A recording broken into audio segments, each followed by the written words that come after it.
Hello everyone, it's Maddie from M&Z Vlogs. I hope you guys are having a good week.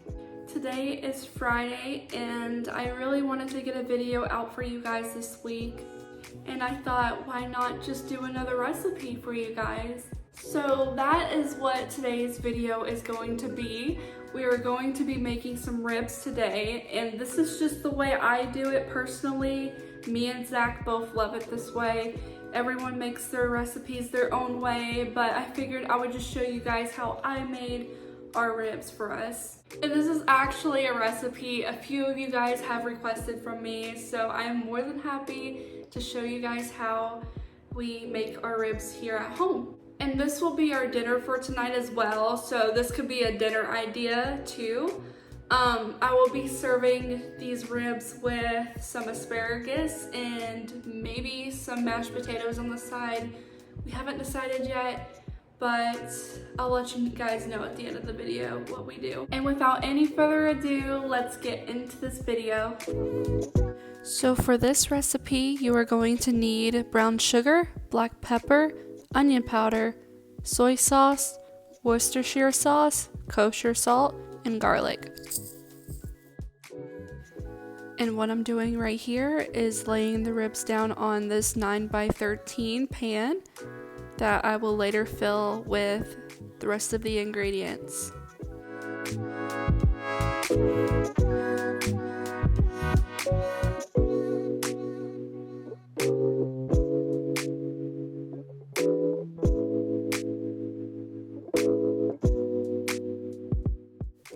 Right here in this clip, I'm just putting about maybe 1 teaspoon of pepper.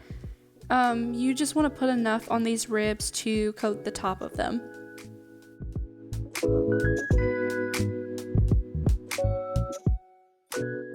And now I'm just taking about 3 to 5 cloves of minced garlic and spreading that throughout the top of the ribs as well.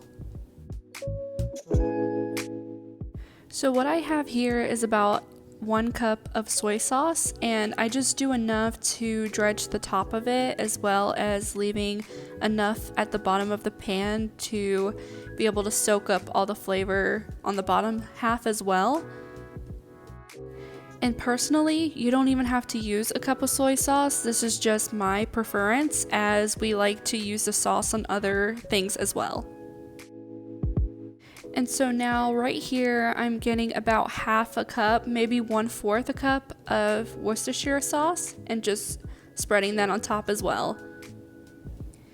And right here, I am taking the onion powder and I'm just lightly coating the top of these ribs as well. It doesn't matter how much you use, it's still gonna be good.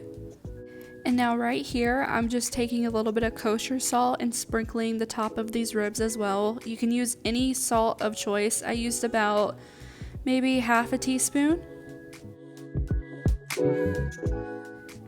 And last but not least, I have about 3/4 of a cup of brown sugar right here.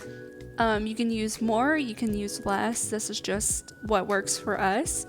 So I'm gonna take about half of that, maybe a little bit more, probably about 2/3 of this, and just sprinkling it on top of these ribs. And I'm also going to go in with the rest of the brown sugar and dump it into the soy sauce mixture as well to give it a little bit more of a sweeter taste.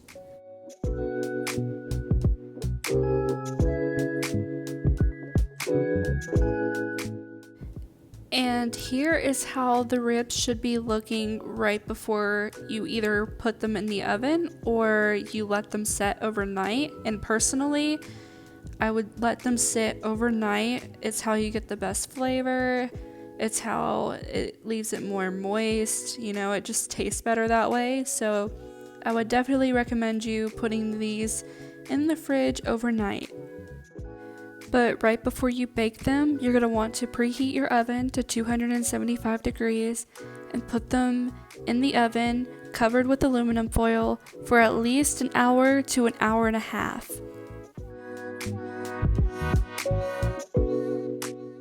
And you'll see here that I'm getting ready to put these into the fridge overnight since I had pre-filmed this the night before.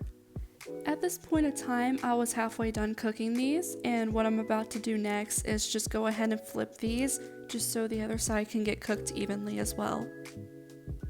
After you're done flipping these, you're going to want to preheat your oven again to 300 degrees Fahrenheit and put these back into the oven uncovered for about at least another 30 to 45 minutes until they are done.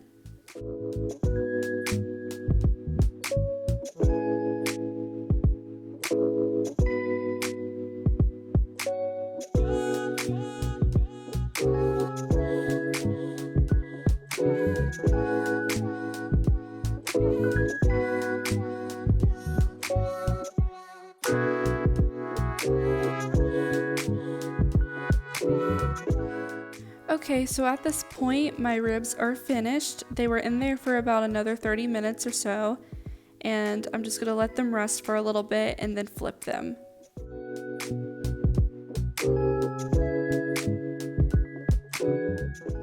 And you can see as I am flipping these that the sauce didn't thicken up, and personally we like it that way, but if you want a little bit of a thicker sauce, you can go ahead and toss some flour in there maybe. Okay, so these are how my ribs are looking. They are now finished, and what we're gonna personally do for ourselves is just put some of the liquid that we had in the pan over them. They are pretty good that way. Or you can add some barbecue sauce to the top of these and they will be just as great. Okay, so I just finished these ribs. You can choose to put barbecue sauce on them if you want, but I wanted to bring Zach in here to taste test. So what I'm gonna do is probably cook up some asparagus and some mashed potatoes on the side for these for dinner. But right now we're just gonna taste test them. They look really good, so I'm pretty excited. Alright. These are like usually pretty like fall off the bone too, because I made loin ribs. Good? Mm-hmm. They usually turn out pretty good, so. Very moist on the inside. It's not dry at all. Mm-hmm. And that's the thing, you don't want to overcook these. There you have it. I hope you guys enjoyed today's recipe video. If you would like more of them, please leave them in the comments down below of anything you want to see me make. I do have a couple more suggestions that I would love to get filmed for you guys as soon as possible. And I'll see you guys next week with a new video. Bye.